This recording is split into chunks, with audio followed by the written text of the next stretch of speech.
Hello everyone, have you heard about the Gary Stein and Steven Show, an amazing podcast with sports stars, entertainment celebrities, and other great guests? Somebody, one host who has no legs, one host who lives in Duluth, Minnesota, and another host in Minnesota who can never be found. These guys get amazing guests and topics that no other show can provide, exclusively on your home TV and now the Roku app. That's the Gary Stein and Steven Show. Check us out, America. Well, hello, everybody. A very special poolside edition of the Gary Stein and Steven Show coming to you from the Weston Stonebriar part of this amazing weekend of the Celebrity Softball Classic. And I'm here with a legend, I think one of the greatest QBs ever to play the game as far as tough and tenacity. And again, not the longevity of the career, but Jim McMahon sitting here a little time with us. Jimmy, it is great to see you up and about, knowing what you've been through. How you feeling? Well, I'm a little sore this morning. I don't know what I did last night to get this foot so damn sore, but feeling pretty good otherwise. And life, since your days in the NFL, I know you've had some situations where you had your brain worked on and it has helped you. You went through so much as a tough quarterback back in that day. So tell us a little bit about what you went through to help get your brain better. Well, thank God these doctors in New York figured out what was actually going on in my head.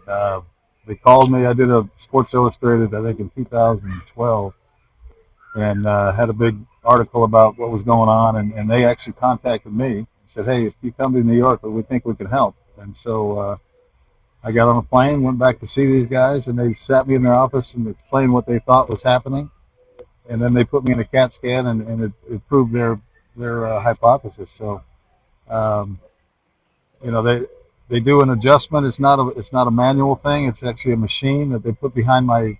I have to lay on the table and get in the right position. It takes me longer to do that than the actual treatment, because all I hear is like a pop like that. It doesn't touch my skin, but it sends a pulse through my neck and moves the bones out of the way and let the spinal fluid flow the way it's supposed to flow. And when I'm having problems, it starts backing up, and then I have bad headaches, and I can't.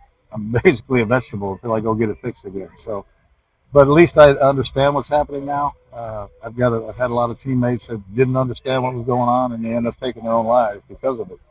And I had those same thoughts. Had I had a weapon, I probably wouldn't be here. Well, what can the league do to help improve you guys? I know Brett Favre just came out and talked about what he's dealing with, because you guys back in the day, they didn't protect you. You guys had to deal with concussions that they didn't even report. So how do we help your brothers from the league? Well, I see these clips of these guys wearing these moon helmets. I don't know how they think that's going to help at all.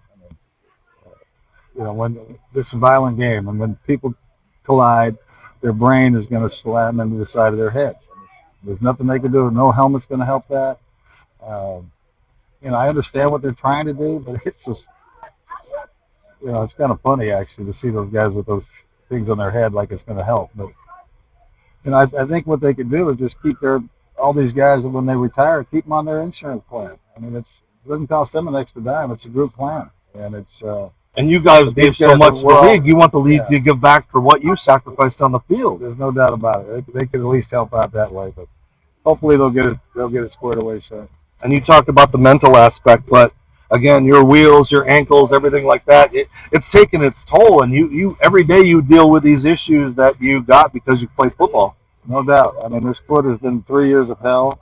It was the simplest surgery I've ever had out of the 26 that I've had, and just got infected, and it just went to hell after that. I mean, I've had 6 surgeries since, and we tried to clean it out, and my foot just doesn't move anymore. It was in one position for so long. It's my bones aren't totally fused yet, but they're getting pretty close. And once that happens, I won't be able to walk at all. So hopefully this thing will.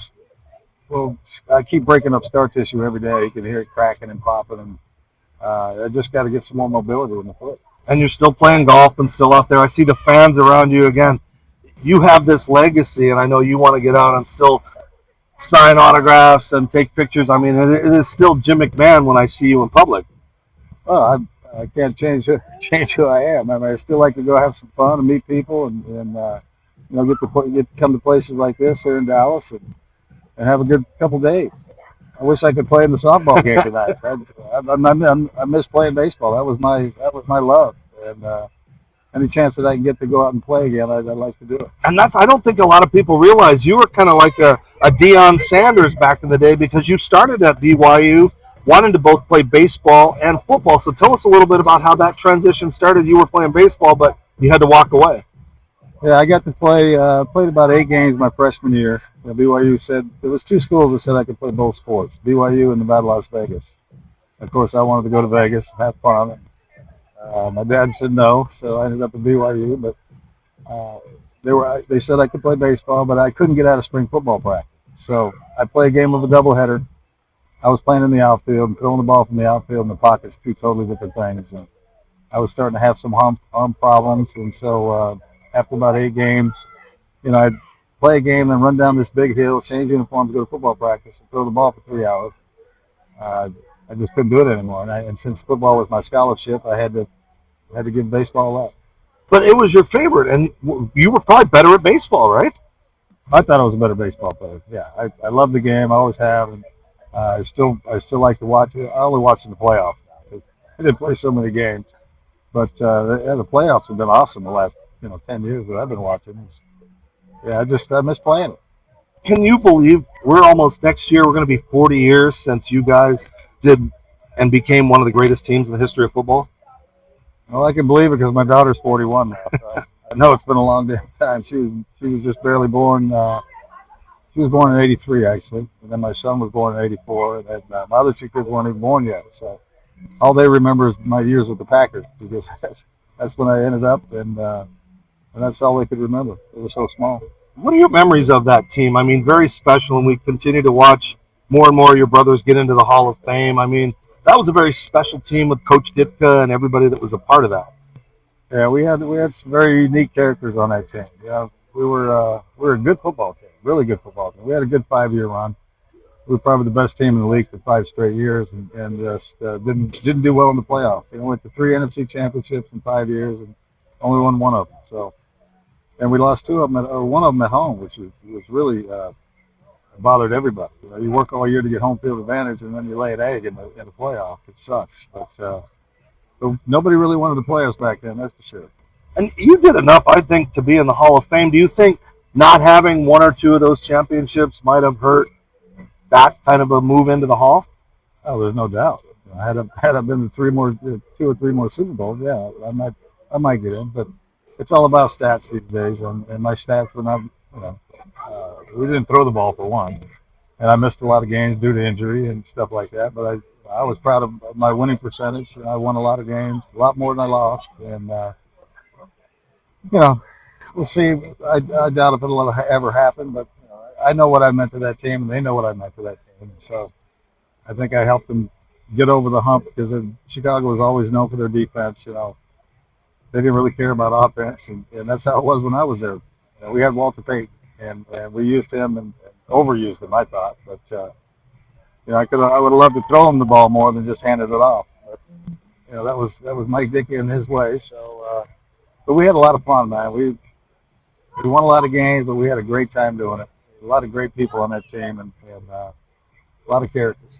And you talk about that team, and I've heard it, I've read it, as far as the disappointment of Walter not getting to score a touchdown in that game, the Fridge getting the ball. I mean, any regrets to that? I mean, I know you really didn't have to say, because Ditka wanted to do what Ditka did. Well, I didn't really realize how upset Walter was. Not for years after that. He never said a word to me about it. And he never would. That was the kind of guy he was. I was talking to Matt Suey and his son Jarrett, and they said he was really hurt about that. And I said, why would he be so hurt? The game was a blowout for one. I mean, I said, and their New England's whole focus was, we stop Walter Payton, we win, and that was their focus. I think we could have gave it to him 100 times. I doubt if he would have got in, because that was their. Anywhere he went, there was 3 or 4 guys chasing, and so. It's unfortunate the way it happened. I would have rather thrown 2 or 3 touchdowns than I scored on a sneak, and then the first time that I had scored was an option play. It was either Walter or I was going to score. And when I came to the edge of the line of scrimmage, there was a guy, heading towards Walter. So if I pitch the ball, he catches it and takes it 90 yards to the house. So I had to cut it up there.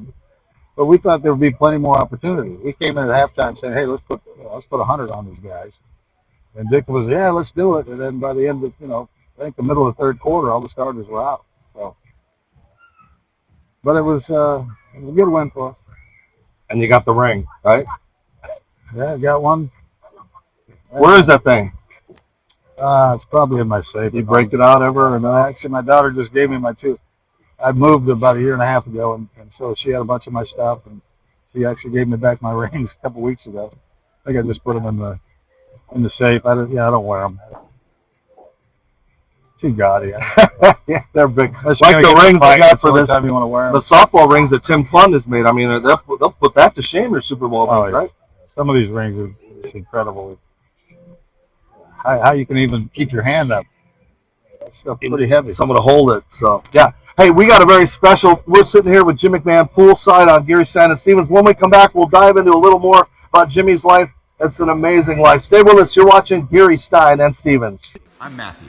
I'm Melissa, and together we started Fresh Clean Threads. For most of my life, I've worn a black t-shirt, and most were either too short, too baggy, or weren't consistent. Like most guys with a problem, I turned to my wife for help. From our San Diego condo, using my years of apparel experience, we set out to make the world's best fitting t-shirt. Since day one, our Fresh Clean tees were made to offer a flattering fit for all body types, be ridiculously soft and comfortable, and not break the bank. And more than 1 million customers later, we still make every t-shirt with the same attention to detail as when we first started. And what we've learned from selling so many t-shirts to people around the world is that while the perfect fit and feel are the starting point, It all comes down to feeling confident and empowered to live each day fearlessly fresh. unleash your confidence at freshcleanthreads.com.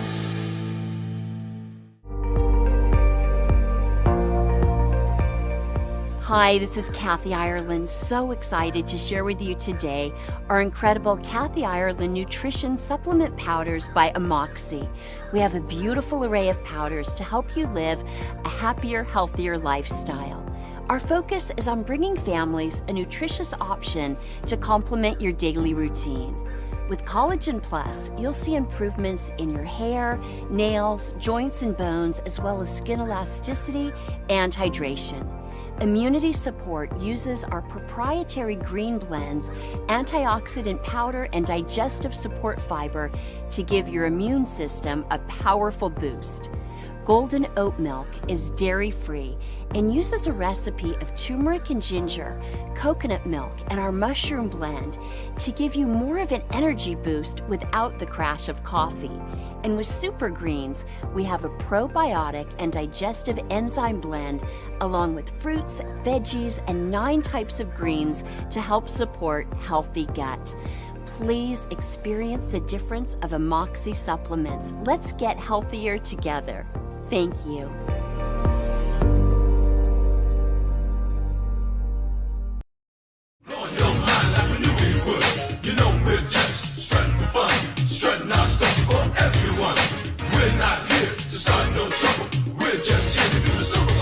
I'm the punky QB known as McMahon. When I hit the turf, I've got no plan. I just throw my body all over the field. I can't dance, but I can throw the pill. I motivate the cats I like to tease. I play so cool, I aim to please. That's why you all got here on the double to catch me doing the Super Bowl shuffle. That's right, the punky QB known as McMahon. What are your memories of that horrible song that America loved? Well, my memory was when they came to us with this idea. They said, "Hey, we're gonna make a record, right? A record." That's all they told us. And the proceeds were going to feed the homeless on Thanksgiving and Christmas. And we thought that was a good thing for Chicago. So that we'd all go in, and the guys that had speaking parts, we went to a studio, did our parts, and then a week or two after that, they came and said, "Well, now we have to do a video." And we're like, "Wait a minute, that wasn't part of the deal." And they said, "Well, nowadays when you make a record, you have to do a video too." I said, "Well, that wasn't part of the deal." And so Walter and I were both said, "Look, we're not doing it because it's not what the contract says." And then they decided to film this thing the day after we lose our only game that year. We lost on a Monday night to the Dolphins in Miami. So we got home probably 3 or 4 in the morning. Guys had to be at the studio at 8, and they were there for, I think, about 8 hours. And Walter and I didn't go. And so they did all their things, and then about a week after that, they came to us and said, if we don't do our part, they're going to sue us. I'm like, how are you going to sue us? It wasn't in the contract. It's for charity. Yeah. And so what you see on that screen is Walter and I actually did our parts in the racquetball court at Halas Hall after practice one day. They put a green screen up there, and we did whatever we did, but we were not happy about it. But the thing won't go away. I mean, It's people still talk about it. Teams have tried to emulate. I saw the Eagles do a horrible one. It's no one will ever top We had that. 4 or 5 games left too. I think it was at least 4 games left to play in the season. So it was pretty ballsy. Was Ditka pissed? Because I'm sure he didn't want you looking ahead to something you hadn't achieved. I'm sure he was, but he had his own things going on. He had his own video, and he was on every commercial, it seemed like, that they had, and he started yelling at us about stop doing commercials, think about football, and the next day you see him on Air conditioning commercial. 10 Yeah. commercials. Like, wow. But speaking about contracts, I mean, yours was very unique because from what I've heard, and you could put those stories to rest, you actually walked into the owner and you guys had not a confrontation, but you guys had to come up with what that contract was going to be. Well, the crazy thing was I had just gotten drafted. Chicago Bears first round selection, Riggs. Jim McMahon, quarterback, Brigham Young. All right. There you have it. It wasn't like I was just sitting at home in Utah and watching the draft on TV. It's not like we were in New York like we do now, or wherever else they do it. And I was originally supposed to go to the Colts. Colts were picking number 4, Baltimore Colts. And I've been back a few times to Baltimore. Was having lunch and dinner with Johnny Unitas at his restaurant. He's telling me about the city, how I'm going to like it. And, I had forgotten. I told my agent I didn't want to be in Baltimore. And so when draft day came, I'm watching, and Pete Rozelle got up and said, well, with the 4th pick, the Colts select quarterback, so I think it's going to be me. And they said, Art Schleister, Ohio State. I'm like, what? They took a gamble, right? What happened? So then my attorney called me right away and said, what'd you think? And I'm like, I thought I was going to Baltimore. He goes, well, you told me you didn't want to be there. So I told him not to draft you. Because they were having trouble signing their running back. I think it was Curtis Dickey at the time. And he told him, look, you can't even sign Curtis. Don't bother drafting Mac because you'll never sign him. So I had no idea who was picking 5th. And then the next time the phone rang, it was the Bears. And so they said, hey, can you come to Chicago? I said, sure. So I get on a plane that afternoon, fly to Chicago, 3-hour flight, and then the guy picks me up in a limousine. It's got beer in it, so I'm having a few pops on the way. It's a 45-minute ride to the Halas Hall, and so I wasn't even thinking about the press at this point.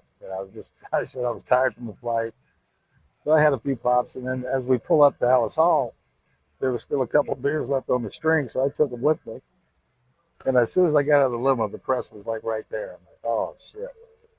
And then Coach Ditka happened to be walking in the building right at that time. And he looked at me and he said, so you're my 1st round pick, huh? I go, I guess so. And that was it for him, first meeting. And then I went in, they said, Mr. Halas wants to talk to you. I said, fine. So I'm sitting outside of his office. It had to have been 45 minutes to an hour. I'm just sitting there looking at the secretary. Finally, I said, hey, what am I doing here? And she said, well, Mr. Halas would like to speak with you. I said, well, is that going to happen anytime soon? Because I had a couple of friends on the Bears that were in town and wanted to take me out and celebrate. So I wanted to go with these guys. And she goes, well, he's taking a nap. And I go, you got to be kidding me. I said, can you go wake him up? I said, I got things to do. So I guess she went in and woke him up. And as I'm walking in to his office, his first words out of his mouth were, well, you're too small. You got a bad eye. So there was something about my knee at the time because I'd blown my knee out in my senior year. Bad eye, bad knee, and your arm's suspect. He goes, maybe you should go to Canada. That was the first word he said to me. And I looked at him. I go, why'd you draft me, old man? I said, who's in your scouting department? And so he already had a contract for me. I just got drafted 5 hours prior to that. He slides this contract over in front of me. And I just saw one number. And I picked it up, rolled it up. And right at this point, the USFL was coming in, right? USFL was going to be money that year as well. And I knew I had a meeting with George Allen, the old Redskin coach, who was coaching the Chicago team of the USFL. I had a meeting with him 2 or 3 days after this. And so I picked it up, I watered it up, I threw it at him, I said, I'm not signing this. And I walked out That was my first meeting with the Bears and Papa Halas. So I went and met with George Allen, and he offered me a hell of a deal. I said, George, you put this in writing, I'll play for you. But I said, they told all those rookies that if we don't sign by July 15th, we're ineligible for that season. And that's when I knew the NFL was full of shit, because Marcus Allen and I think it was Darren Nelson both signed after that and were able to play. So I never trusted the NFL after that. So that's how it all started. Wow. So then I had to go back, and when George Allen didn't come back with that contract signed, I had to go back and see George Halas. He just unwadded the one that I'd thrown at him, and I had to sign that. Oh, wow. So that's what I played for the first 3 years.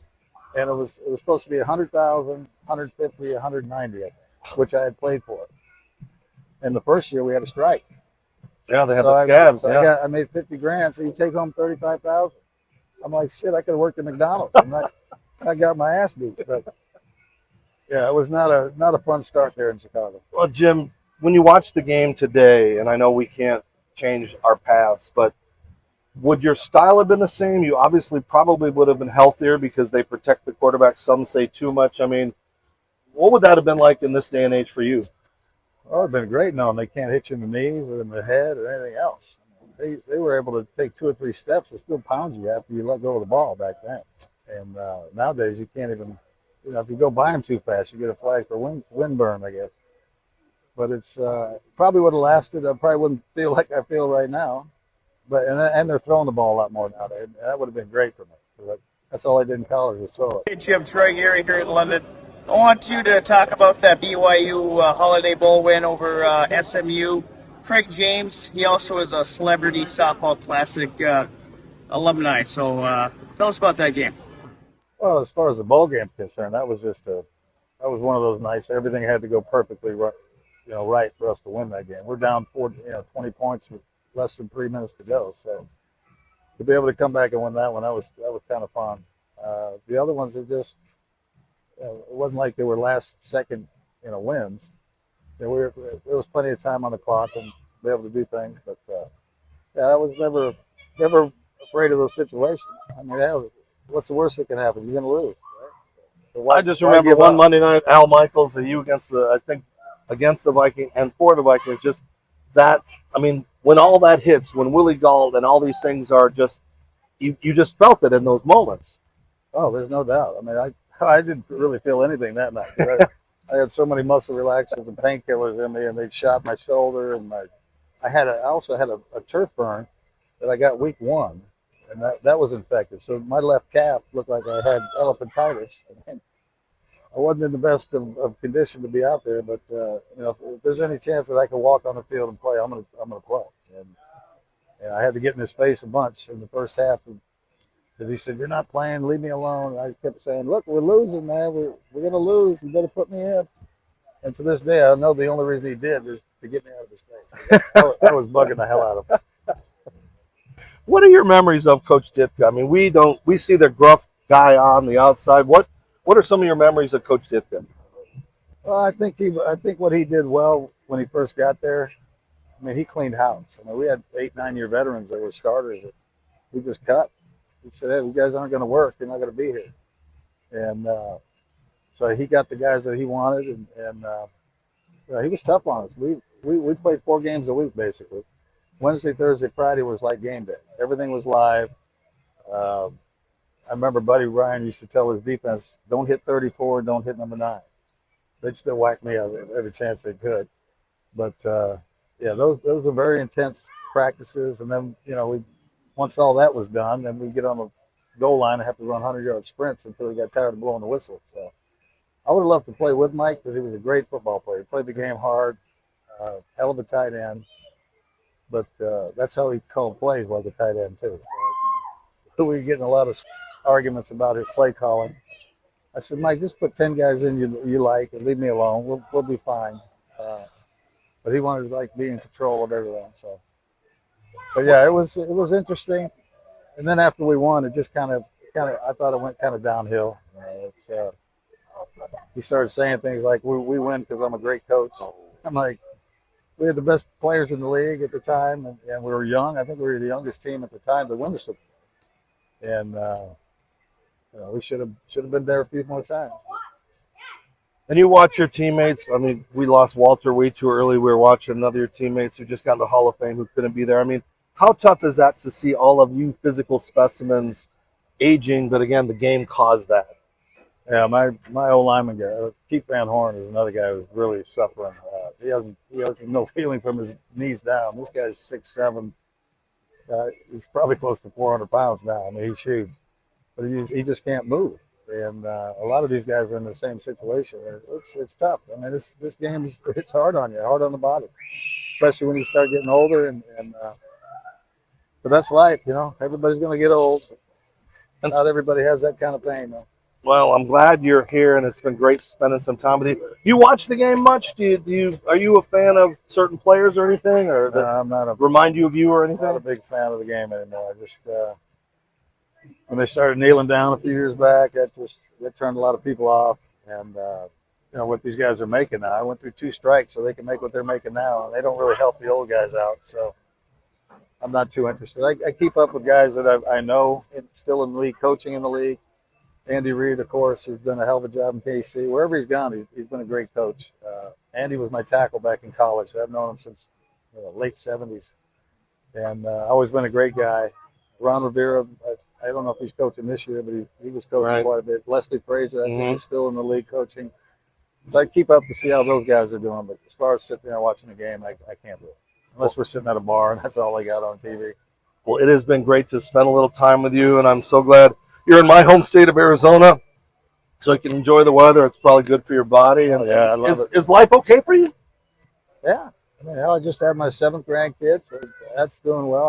I got 4 kids and 7 grandkids now, so it's 5 boys and a girl, or 2 girls now.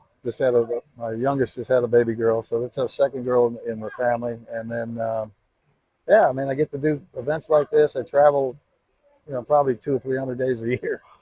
Doesn't seem like I'm ever home, but I enjoy it. I enjoy getting out, meeting people, and being at places like this. Jimmy, thank you so much for your insight. It's great to catch up with you every time we see each other. It's been great to watch you get out of the wheelchair and start walking again. When we first met, we were both in a wheelchair in the Super Bowl. Borrowing your chair. That's right. All right. Well, hey, continue to follow us on all social media platforms. And again, if you don't know who this man is, it's Jim McMahon. Go on YouTube. You can watch his exploits and, again, doing the magical things that he seemed to do back when you were playing. Appreciate it, brother. Thank you. All right. Gary Stein and Stevens. Hi, everybody. Dave Stevens here for the Gary Stein and Stevens Show from Tropicana Field, home of the Tampa Rays. And you know what? Not everybody can be a Major League Baseball player, but you can look like $1 million. What's the best way to do that? Well, go to freshcleanthreads.com. Don't believe me?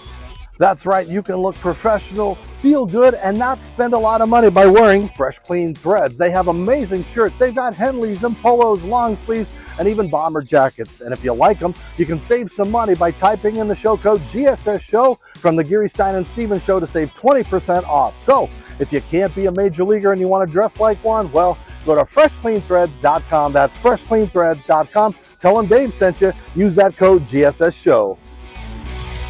1 in 4 Americans today are living with a disability.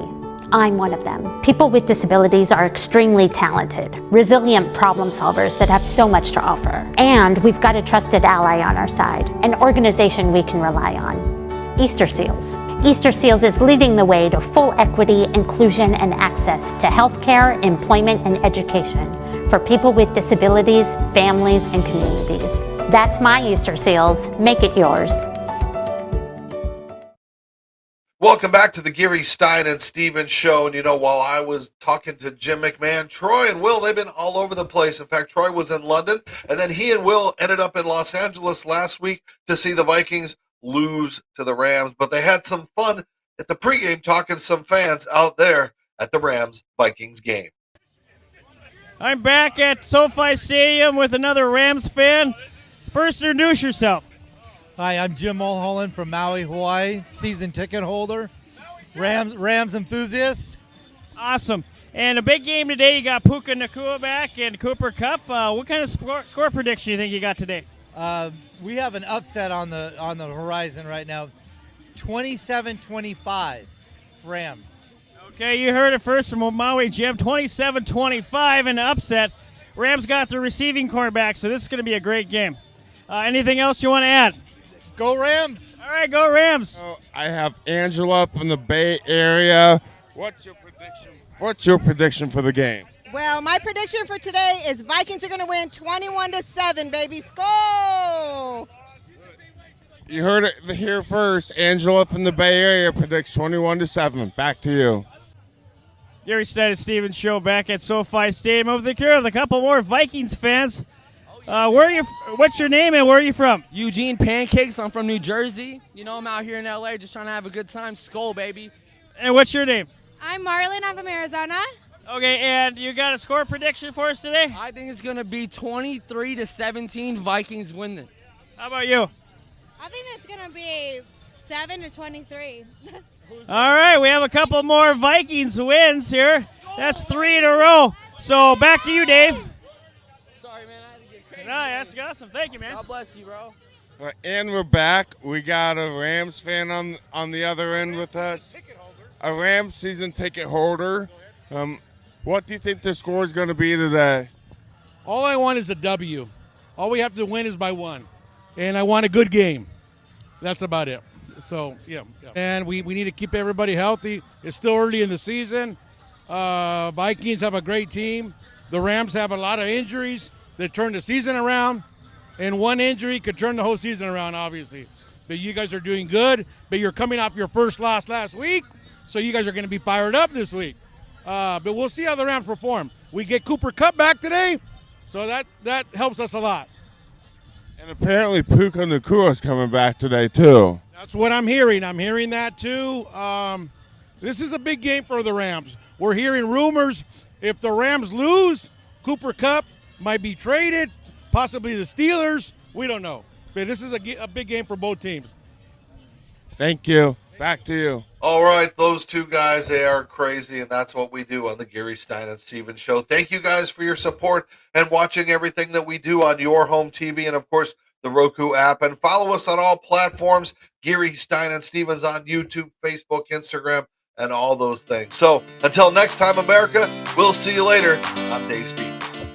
Thank you for tuning in to the Gary Stein and Stevens Show. Follow us on social media, watch us on yourhometv.com, or now we're on Roku.